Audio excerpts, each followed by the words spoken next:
Hello, in front of me I've got Peugeot 5008. In this video I'll show you how to fold and unfold trunk seats.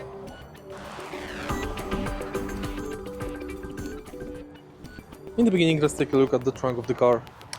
Right here we've got two additional seats. In order to open them, firstly lift the cover and now pull this strap.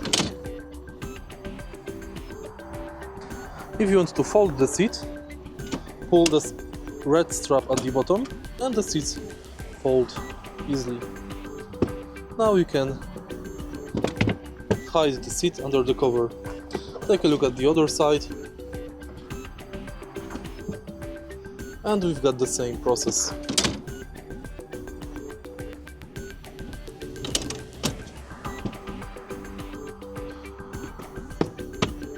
If you find this video helpful, please leave like, comment and subscribe.